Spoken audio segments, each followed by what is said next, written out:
ഉമ്മ ഒരാള് കമന്റ് ഇട്ടിന് കായടന്റെ മുകളില് ആരോ ഇരുന്നിന്. ശരിക്കും ഈ കായടന്റെ സീക്രറ്റ് വന്നേരോ? ശരിക്കും കായട എങ്ങനെ ഉണ്ടാവും അമ്മ? അത് മറ്റു പലയില്ല. ഞാൻ എന്റെ വീട്ടിൽ ഒറ്റക്കാണ് എല്ലാം ചെയ്യുന്നത്.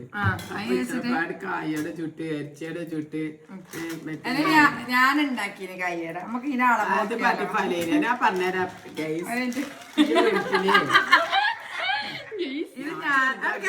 ഇത് ഞാൻ ഉണ്ടാക്കിയത്. എന്റേതൊന്നും തിന്നാ മതി. എന്റെ ഒറ്റ ഒന്ന് എടുത്ത് തിന്നാ മതി. 10 തിന്നാ. അത് ഒറ്റ ഒന്ന് തിന്നതിന് ശേഷം നമ്മളെ കടികളെല്ലാം ഇടം ബാക്കിയായി. അതതിലുണ്ട് കടിയെല്ലാം ബാക്കിയായി പോയി. പക്ക് വട ഗിക്ക് വട. അപ്പൊ ഉമ്മ അടിപൊളി നമ്മളെ പടുവടക്കം പള്ളിയിലെ കഞ്ഞി കുടിക്കുന്നു ഗൈസ്. അപ്പൊ അത് എന്നിട്ടില്ലേ അങ്ങനെ ട്രെയിനിൽ ഇങ്ങോട്ടേക്ക് വരുമ്പോ ആരോ കേറി ഇരുന്നതല്ല ഒരാൾ കൈ ഇങ്ങനെ വന്നിട്ടില്ലാന്നുള്ളൂ. പക്ഷെ അറിയാൻ പറ്റും. ഇത് ഞാൻ ഉണ്ടാക്കിയ കയ്യട. ഇതെന്റെ മമ്മി ഉണ്ടാക്കിയ ഉമ്മയും മോളോ. ഇതെന്റെ ഉമ്മ, ഇത് ഞാൻ. അങ്ങനെ തന്നെയല്ലേ ഉമ്മയും മോളും? ഉമ്മ എപ്പോഴും വലുതാണ്, മോളെപ്പോഴും ചെറുതാണ് അല്ലേ വെച്ചിട്ട്. അപ്പൊ ഇതാണ് കായടന്റെ സീക്രറ്റ്. ഒരു സംഭവം എന്താ വെച്ചാല് കൊറേ കിലോ കായ കൊണ്ടത് നോമ്പ് അടുപ്പിക്കുമ്പോ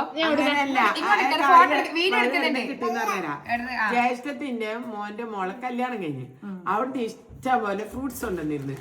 ഓഹരി വെച്ചു.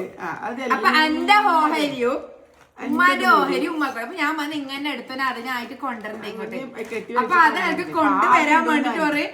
അത് എന്റെ അടുത്ത് എത്തിക്കാൻ വേണ്ടി ഇവര് കായാട് കായാട് ഉണ്ടാക്കിട്ട് കൊണ്ടുവന്ന് അങ്ങനെയൊക്കെ എന്റെ മക്കൾക്ക് കൊടുക്കണോന്നുള്ള ഉദ്ദേശത്തോടു കൂടി. ഇത് എന്റെ മാപ്പിളോട് പറഞ്ഞു മെരിയോനെ തുന്നപ്പോ മെരിയോൻ പറഞ്ഞു അമ്മായി ചെറിയ കായാടല്ലേ അമ്മായി,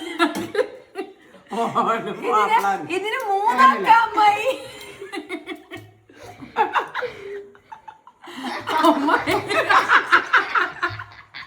മക്കളെല്ലാം ചിരിച്ചു. എന്താണ് മുട്ടി വാച്ചോട്ടി കുറ്റാങ്കട്ട വാച്ചോട്ടിയാണ്. അവിടെ അയച്ചാലോ ക്യാമറ വെക്ക്. ഇല്ല കേസ്. പിന്നെ എന്താണ് പറയുന്നത് അമ്മായി ഇത് 3 ആക്കല്ലോ അമ്മായി, ഇത് 2 ഇത് 1 ആക്കണ്ട അമ്മായി, 3 ആക്കാം അമ്മായി. തിന്നായിരുന്നില്ല അമ്മായി. അപ്പൊ ഇൻഷാല്ലാ അടുത്ത വീഡിയോ എല്ലാവർക്കും